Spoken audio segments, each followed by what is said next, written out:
দীর্ঘ প্রতীক্ষার পর প্রায় অবশেষে আমাদের রাইন্ডা গ্রামে আজকে ধান বিক্রির যে ক্যাম্পটা ছিল সেমটা হচ্ছে, কারণ অনেক চাষি এসছে ধান নিয়ে, তাদের সেই ধান কেনা বেচার জন্য মিল থেকে গাড়ি চলে এসছে এবং এখানকার যে সমবায় সমিতি তাদেরকে ধান কেনার দায়িত্ব দিয়েছিল। তো তারা ধানটা কিনছে এবং চাষিরা বিশেষ করে উপকৃত হয়েছে, কারণ সরকারি ন্যূনতম সহায়ক মূল্যে যে ধানটা তারা এখানে কিনছে। তো আপনারা দেখতেই পাচ্ছেন। তো চলুন বিস্তারিত আপনাদেরকে জানাই কীভাবে মাপ করা হয়েছে এবং কীভাবে ধানটা পারচেস হচ্ছে। চলুন দেখতে থাকুন আজকের ভিডিওটা। আজকে আমাদের গ্রামের রাইন্ডা খেলার মাঠে অর্থাৎ রাইন্ডা গ্রামে আজকে যে সমবায় সমিতির একটি ক্যাম্প ছিল, সেখানে আমাদের নবগ্রাম ব্লকের বিভিন্ন প্রান্ত থেকে মানুষ এসেছিলেন এবং তাদের ধান বিক্রির জন্য। কারণ আমরা সরকারি যে সমস্ত বাজারগুলি অর্থাৎ কিষাণ মান্ডিতে যে সমস্ত জায়গায় ধান বিক্রি হয়, সেখানে নানান ধরনের জটিলতা এবং যান্ত্রিক ত্রুটি বা অন্যান্য নানান সমস্যার জন্য কৃষকেরা তাদের ধান বিক্রি করতে নানান অসুবিধার সম্মুখীন হচ্ছে, কারণ তারা সেখানে তাদের স্লট পাচ্ছেন না। কিন্তু এইভাবে চলতে থাকলে তো প্রায় চাষিদের ধান একদমই বেচা যাবে না। সেই জন্য আমাদের গ্রামে যে একটি ক্যাম্প আয়োজন ছিল, তা সেখানে দেখতে পাচ্ছি 30 জন কৃষক এসেছিল তাদের নিজের জমির ধান বিক্রি করতে। আসলে তাদের পাকা ফসল যদি তারা ঠিক জায়গায় বিক্রি না করতে পারে, তো তারা তো আজ পথে বসবে, কারণ কৃষক আজকে নানান সমস্যার মধ্যে দিয়ে চলেছে। তাছাড়া দেখা যাচ্ছে বিভিন্ন জায়গায় স্লট হচ্ছে কিন্তু গাড়ি আসছে না, নানান ধরনের যান্ত্রিক ত্রুটি বা সমস্যার মধ্যে দিয়ে কৃষকেরা পড়ছে। এই সমস্ত সমস্যা এড়াতে আমাদের গ্রামে আজকে একটি ক্যাম্পের আয়োজন করা হয়েছিল। সেখানে প্রায় 30 জন চাষি এসেছিলেন।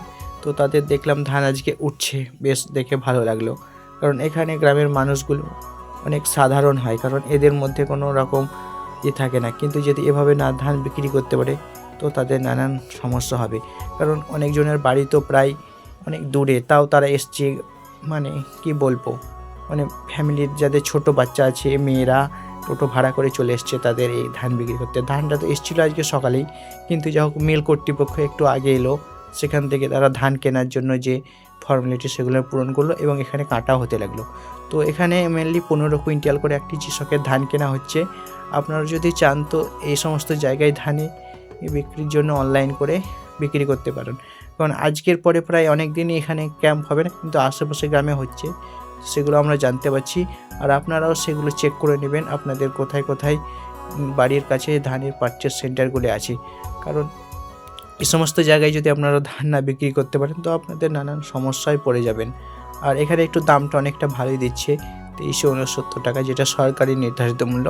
এবং এখানে এখানে আপনাদের ধানের গুণগত মান বিচার করে 3 কিলো করে কুইন্টালে, মানে ওটা ধলতা নিচ্ছে। বিভিন্ন জায়গায় বিভিন্ন রকম নিচ্ছে, কিন্তু এবছর আপনারা চাইবেন যে সঠিকভাবে ধানটা দিবেন, কারণ এবছর খোলা মার্কেটে ধানের বাজার দর অনেকটাই কম। এর থেকে যদি আপনারা ভাবেন যে খোলা মার্কেটে ধান দেবো, অনেকটাই লসের মুখে পড়বেন, কারণ এবছর ধানের ফলন অনেক কম। আর আপনারা চাইছেন যে কিভাবে এটা করবে, তো আমার সঙ্গে একটু যোগাযোগ করে নিতে পারেন।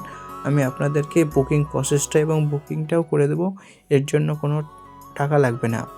আর আপনারা যদি সেটা নিজে করতে পারেন তো আমার এই চ্যানেলে বিভিন্ন রকম ভিডিও দেওয়া আছে, কিভাবে আপনারা স্লট বুকিং করবেন সেটা একবার দেখে নিতে পারবেন।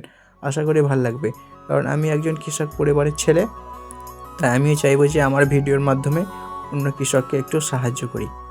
যদি আপনারা আমার এই চ্যানেলে নতুন হয়ে থাকেন তো অবশ্যই আমার চ্যানেলটাকে একটু সাবস্ক্রাইব করে পাশে থাকবেন। দেখা হচ্ছে আবার অন্য কোনো নতুন ভিডিওতে।